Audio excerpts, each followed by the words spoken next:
In this series called Talking Whisky, my aim has been to put down some basic information about whisky, mainly Scottish whisky, to be used as a reference point. The idea is that in other projects such as Whisky on the Water, my series exploring whiskies available on cruise ships, and possibly other future projects, I don't have to constantly repeat myself. In this episode, I want to give Scotch a timeline.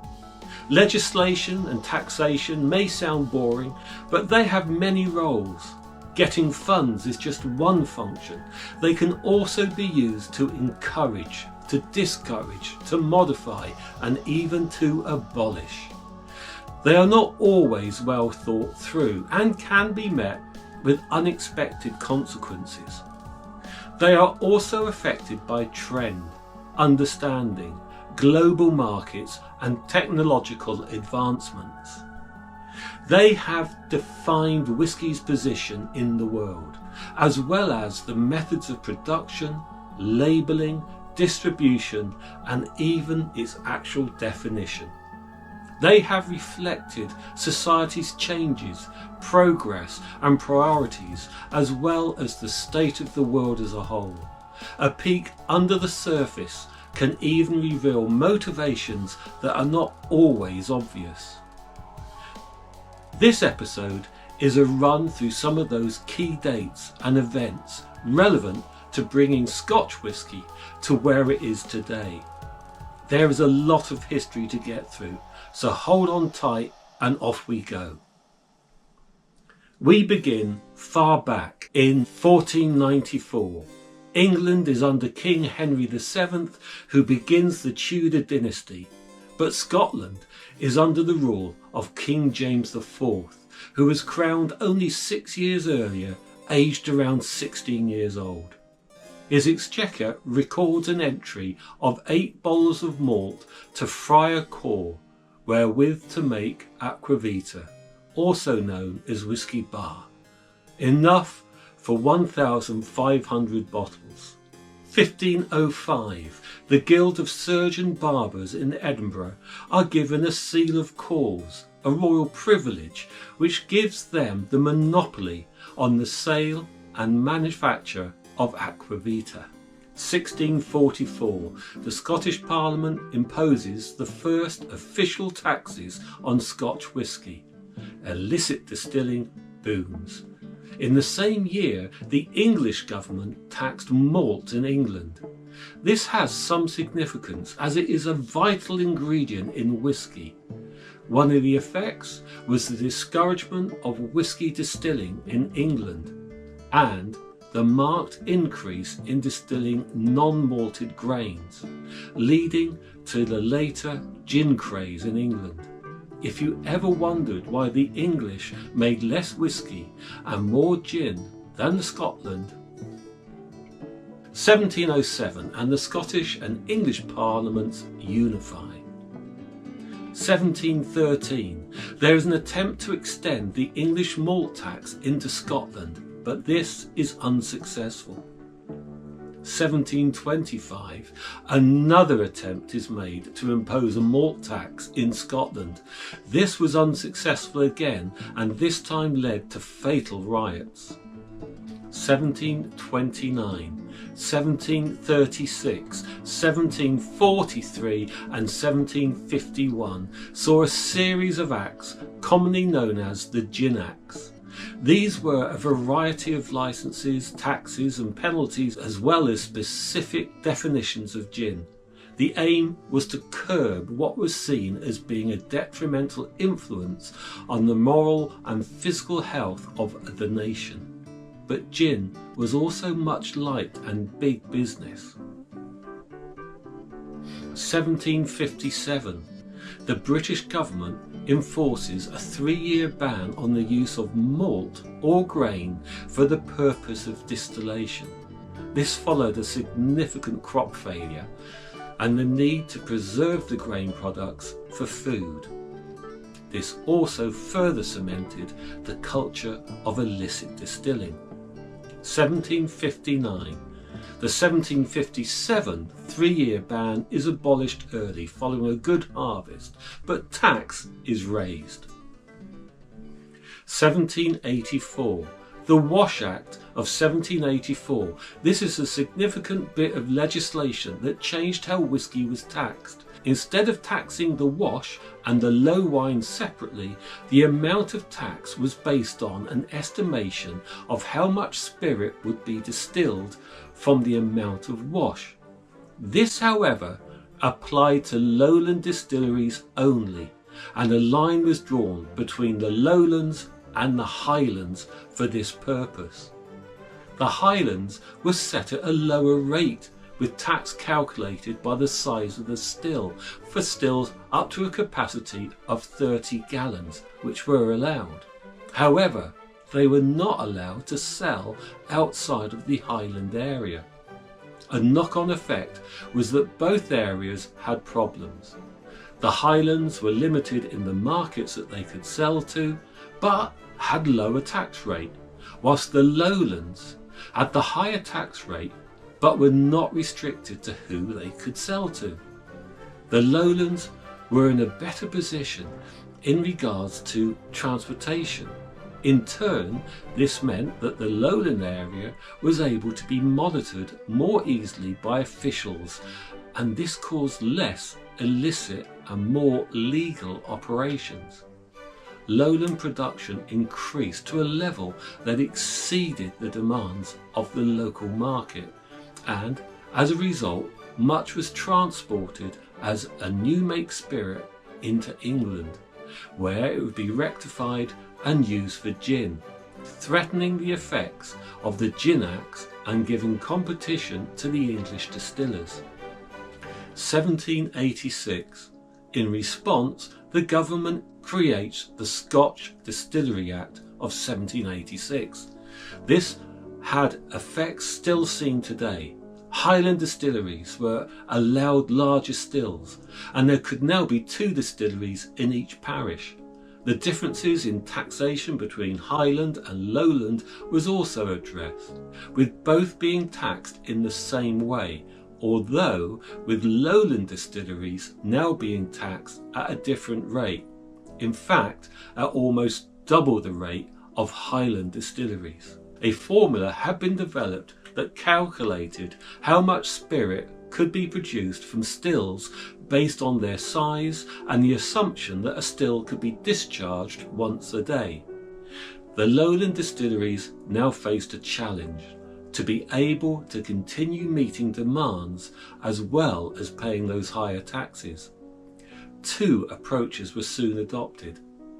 The taxation was based on the size of the still, but they could overfill the still and make more without paying for the extra. Secondly, if it was based on the still being emptied once a day, and they were able to empty it more than that, then the subsequent discharges would practically be tax-free. John Stein developed a new type of still, broader, shallower, and with stirrers that prevented burning. These stills could be filled, used and emptied 4 times an hour, and by overfilling them their output could be pushed even further. Quality suffered, but the work around the tax and the boost of production enabled a strong spirit to be produced cheaply. An increase in duty had some effect, but there was still a major export trade into England, which English companies objected to. I want to break away on a side issue for a moment. I mentioned John Stein and his still.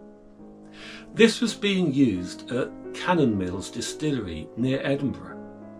This had recently been owned by James Haigh, yes, Haigh, at a time when there were a series of crop failures and famine. Rumour had got out that Haigh had stockpiled items such as oats and even potatoes and was using them for distilling whilst others starved. Riots against the distillery ensued, resulting in a fatal shooting. But John was not an isolated Stein. The Steins were a large family with huge influences on many things, but especially the whisky industry. They are worthy of an episode in their own right, but for now, let's just say they were owners of many distilleries and found multiple ways of addressing their problems. These range from simple methods such as distilling on the Sabbath when the officers didn't work, to paying off competitors and developing new ways of distilling. They were a large family and included branches of the family tree that are still well-known whisky names today. In 1780, John's uncle, also named John Stein, established the famous Jameson's distillery in Dublin, Jameson being another family that the Steins married into, with his daughter Isabella marrying John Jameson Jr., whilst her sister Janet married her cousin William Hague. Their influence was massive and included other aspects that changed farming methods relevant to barley production, and the first railroads, shipping and dock construction that were essential for exporting products. They were even involved in banking. It is also worth noting that the still that John used at Cannon Mills was not the only still of note. His brother Robert developed things further by producing a continuous still in 1826, a multi-chambered still that used steam and material barriers made from haircloth that collected and filtered the spirit. A continuous still takes the taxation issue a stage further. If tax is assessed by the capacity of the still, but the still's output is a continuous flow, then how is the tax assessed? Returning to our timeline, and it's 1788. The government had attempted to control the lowland distilleries, but were being outmanoeuvred every step of the way. As a response, they brought in the Lowlands Licence Act. This stated that any Scottish distillery wanting to export into England had to submit their intentions 12 months in advance and had to have a wash still not less than 200 gallons and a spirit still not less than 50 gallons. The result was all the existing distilleries had to quickly find alternative markets for their product. The result was not received well and resulted in many closures and in increased unemployment. 1819, James Septimus Fox invents the Fox's Distiller's Economist. First installed at Port Ellen's distillery, it is basically a lockbox containing hydrometers and levers, allowing one to monitor, evaluate and divert distillate without it being touched. This became known as a tail box and later as a spirit safe. 1822. King George IV is the first British monarch to visit Scotland in 150 years and is served whisky described as being long in the wood and as mild as milk. It is not named, but it is from the area of Glenlivet, and he became a fan of it and wanted more. The following year, 1823, the Excise Act is implemented. This is the pivotal act that aimed at ending the illicit trade of distilling and boosting a legal one. It enabled distillers to obtain a licence for a £10 fee and set duty levels for distilled spirits. It also enabled the warehousing of spirits before duty was charged on them, which encouraged stock to be long in the wood. It was much aided by the recently invented spirit safe by James Fox. The safe was to be locked, with only the excise man having the key.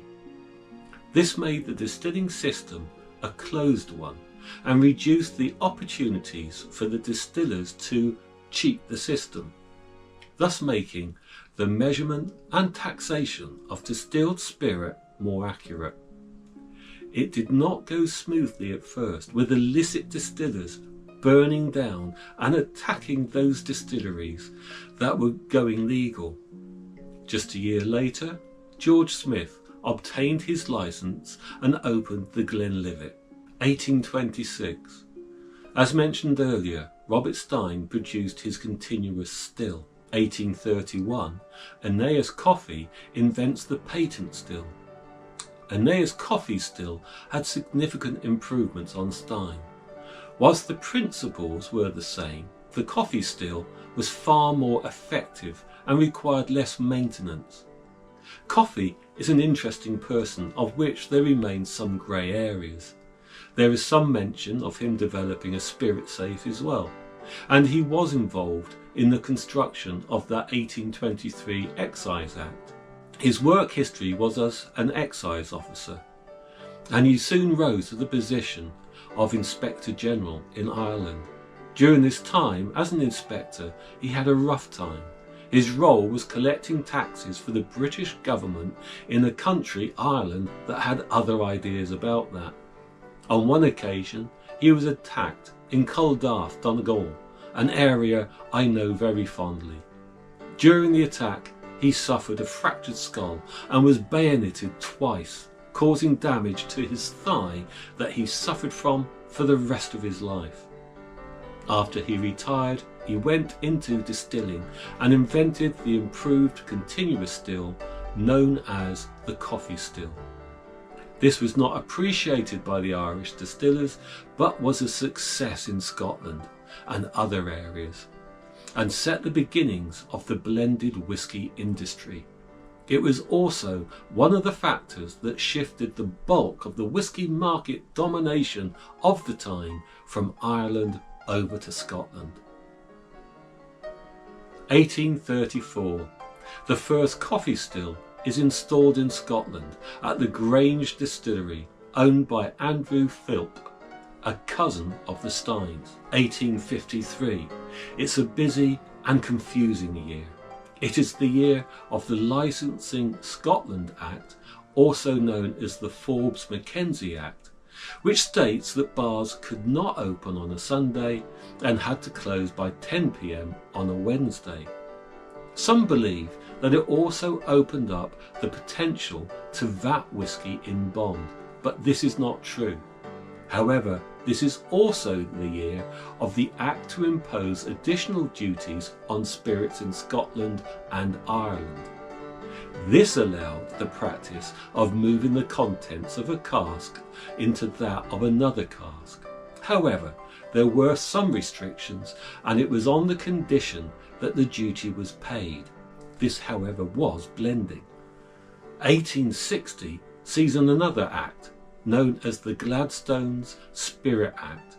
It allowed for the legal blending of grain and malt whiskies. Whilst there is little doubt that the practice of mixing things together had been going on since the start, including mixing in some things that were not whisky at all, such as varnish, this is generally seen as the time that fully enabled Andrew Usher to launch Usher's Old Vatted Glenlivet.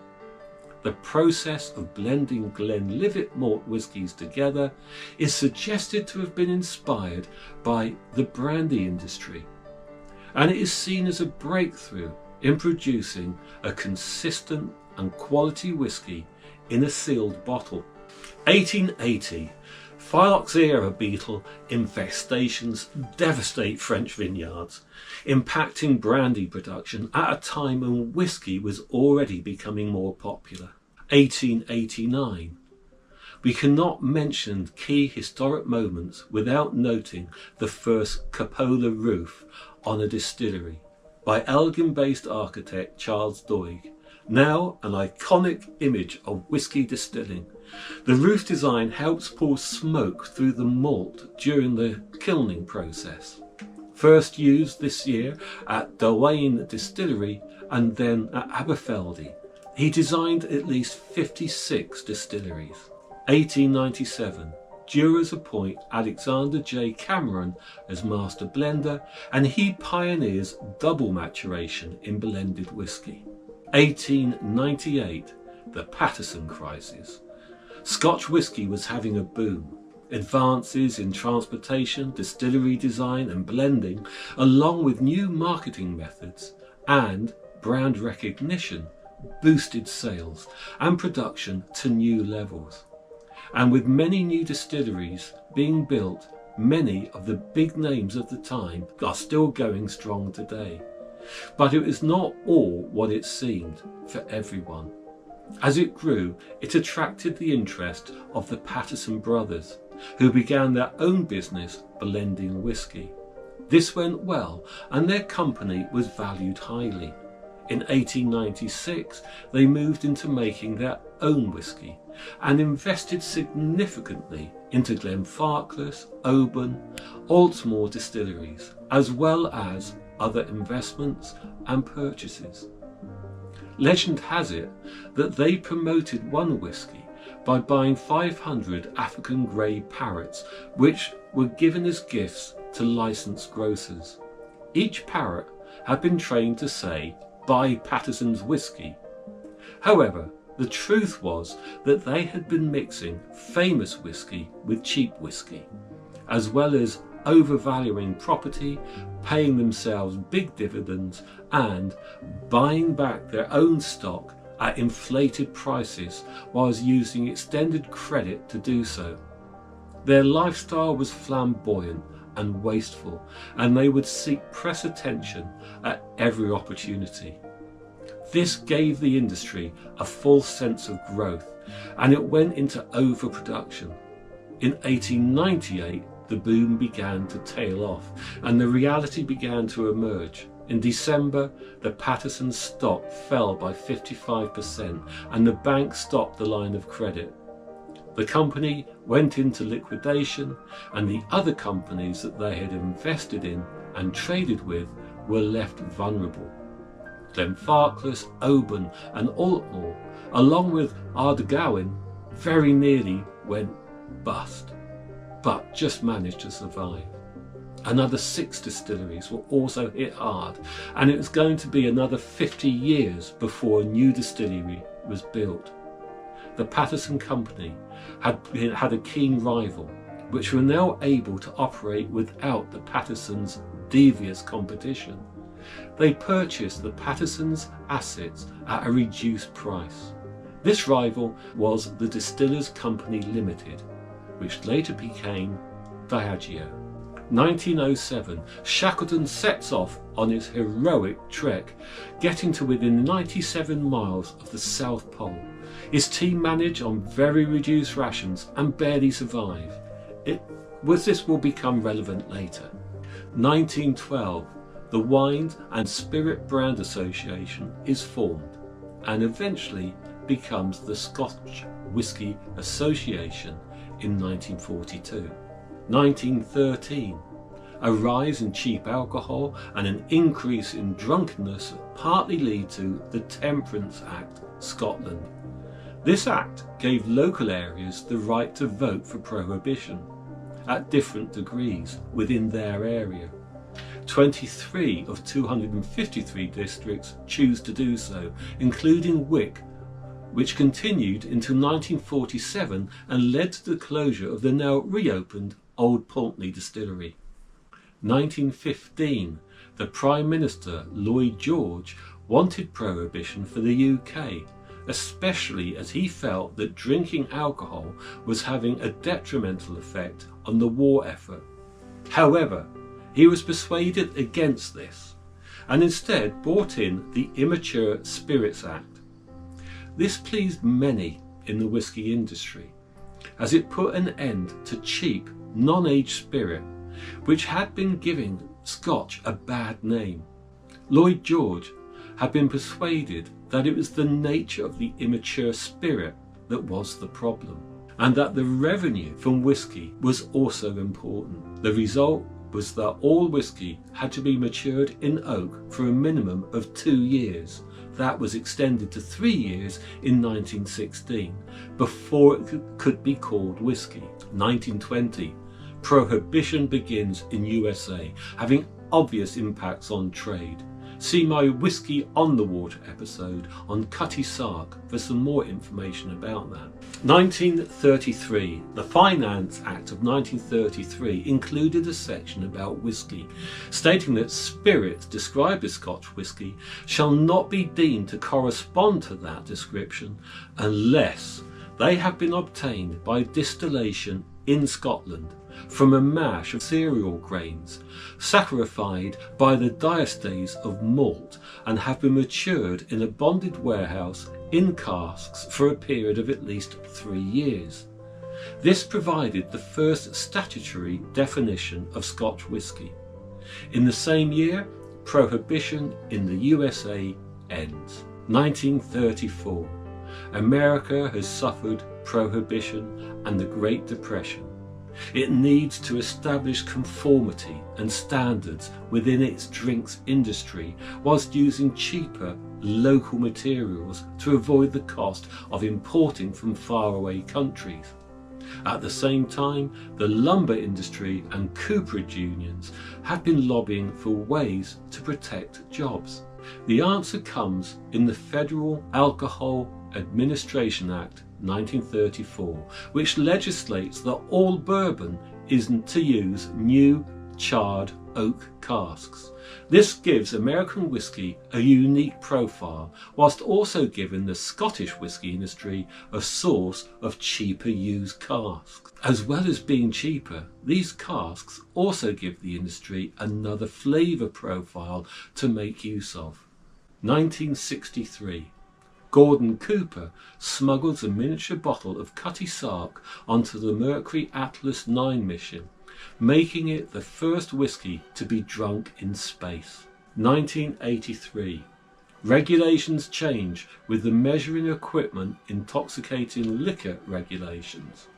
The effect of this was that, whilst excise officials previously held the key to a distillery's spirit safe, as laid down in the Excise Act 1823, distillery managers are now allowed to hold a key to the spirit safe. In fact, with modern computerized digital systems, some distilleries don't need a spirit safe at all. 1988. The world constantly changes, grows and faces new challenges and alliances. With that comes the need for tighter clarification and definition, along with trading and labelling specifications. The Scotch Whisky Act of 1988 didn't last long in terms of whisky's history. It was replaced just 21 years later. It is also fair to say that much of what it defined could also be found in previous legislation as well as those set by the European Union. This, however, was aimed specifically at Scotch whisky, and in doing so protected it as a geographical designation. The essence of the Act was that any spirit distilled in Scotland and called whisky must follow the requirements of being Scotch whisky, as laid down by the Act. It then gives a definition and set of regulations that include that it must be made, distilled and warehoused for at least 3 years in oak casks in Scotland. The distilled spirit must not exceed 94.8% ABV and must not be lower than 40% ABV. And I remember whisky at 37.5% ABV and it was not great. And it has to be made from a distillation of a mass made from cereal that is saccharified by a diastase of malt, in other words, with only the natural sugars within the grain and nothing else, and fermented with yeast. The only other ingredient allowed is plain caramel for colour. Reading the Hansard notes of the Act, as it was discussed in Parliament, also shows the high amount of importance that was placed on the quality of the water and the amount it impacts upon the style and character of the whisky, something some would dispute. 2006, a team discover the abandoned supplies from the 1907 Shackleton Antarctic attempt. I said it was relevant. Within it is 11 intact and still liquid bottles of McKinley's rare old Highland malt whisky. These are carefully brought back to New Zealand and found to be in good condition, good enough to be recreated under the expert supervision and assessment of Richard the Nose Patterson, giving insight and sharing the taste profile of that time. 2009. The Scotch Whisky regulations come into force and builds on previous acts. It defines 5 new categories of Scotch whisky: single malt Scotch whisky, single grain Scotch whisky, blended malt Scotch whisky, blended grain Scotch whisky and blended Scotch whisky, whilst also putting a stop to terms such as pure malt, which actually didn't mean much and was misleading. It also introduced rules on the compulsory sales description, use of distillery and distillers' names, the use of traditional locality and regional names, use of maturation, age and distillation statements, which gave customers more information and gave challenges to people like myself who needed to design a whisky label that met the regulations. Search for my whisky selection podcast from years back, in which I talk about how I took a cask from selection to bottling, including label design and getting a personal and premises license to do so. It also requires that the export of single malt Scotch whisky must be bottled in Scotland, and other Scotch whiskies must be wholly matured in Scotland first before export. This means that whiskies such as Nomad Outlander, which is distilled and matured as per the regulations, but is then shipped to Spain for further maturation before bottling, can call itself whisky but cannot be called Scotch whisky. 2010. The Malted Muse weekly podcast begins and runs every week until 2012. 2011. Ardbeg whisky is taken into space in a controlled experiment looking at how zero gravity affects the whisky molecules. Identical vials of Ardbeg distillate and oak cask shavings were made. One set was sent to the International Space Station and the other stayed on Earth. When it returned and they were compared, it indicated that the sample sent to space had matured differently. The space samples had dramatically different profiles. They reported its intense aroma had hints of antiseptic smoke, rubber and smoked fish, along with a curious perfume note like violet or cassis, and powerful woody tones leading to a meaty aroma. The taste was very focused, with smoked fruits such as prunes, raisins, sugared plums and cherries, earthy peat smoke, peppermint, aniseed, cinnamon and smoked bacon or hickory smoked ham. The aftertaste is intense and long, with hints of wood, antiseptic lozenges and rubbery smoke. The distillery marked this with the release of Ardbeg Galileo in 2012. 2019. As time passes and needs change, simple definitions can no longer seem adequate and more complicated constraints come to force. 10 years after the 2009 Scotch Whisky regulations were laid down, which was 21 years after the 1988 Act, bearing in mind that this timeline that we're doing began 535 years ago, 2019 sees an amendment to the Scotch Whisky Technical File. This is the specifications that legislation can refer to that determine definition and protect geographical indications. The timing of this came at a time when the UK was preparing to separate from the EU. Relevant laws and regulations needed to be adopted into the UK system, and it is also an opportunity for clarification and adjustment. One such area was the use of casks for maturation. Scotch whisky has faced challenges from upcoming world whisky markets. The Japanese, for example, have been making very high Scotch style whisky for some time, but have also had the freedom to experiment with formats not allowable in Scotland. It raises the question, should Scotland be freed from such restrictions and compete directly with them? Or should it hold on to tradition and make a stand for its own part of the market? I am reminded of interviewing a whisky ambassador once about competition. His response was, "We don't need a bigger percentage of the pie if we can make the whole pie bigger." This amendment addresses this in some aspect. It clearly states that the resulting product should have the traditional characteristics of Scotch whisky in regards to colour, taste and aroma, but also aims to give greater freedom as to what casks can be used to mature a whisky in. Considering the impact that wood has on the final product, this is a landmark.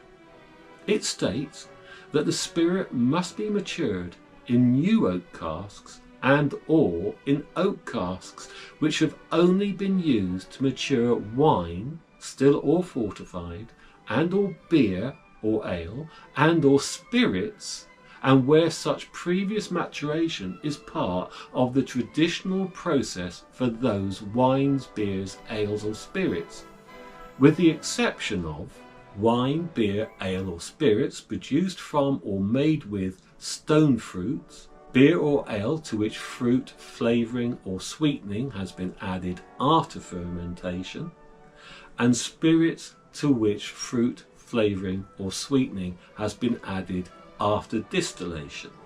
In 2018, a year before this amendment, Glen Moray matured whisky in casks that had been used for whisky, then used to mature cider in, then returned to mature whisky in. But as cider was not deemed as being traditionally aged in oak casks, something I would dispute, it was not permissible and was banned. However, Calvados is traditionally aged in oak casks and so is allowable, leading to Glen Moray releasing their Calvados finished forbidden fruit Scotch whisky. A few years later than Glen Moray released its cider whisky, Glenfiddich released its Orchard Experiment, which was allowed. This time the whisky was finished in casks used to mature Pomona Spirit, a blend of apple brandy and apple juice traditionally matured in oak. It also means that whilst the use of virgin oak is more associated with American whisky, that it is possible for Scotch whisky to be made with it as well, as long as the traditional characteristics of Scotch remain. 2021, and Scotch's adventures beyond Earth continues. The University of Guelph, Canada, takes barley seeds into space. On their return in 2022, they were analysed with the aim that they will be planted, grown, harvested and used to make Glenlivet whisky, making it a Speyside. Their joke, not mine.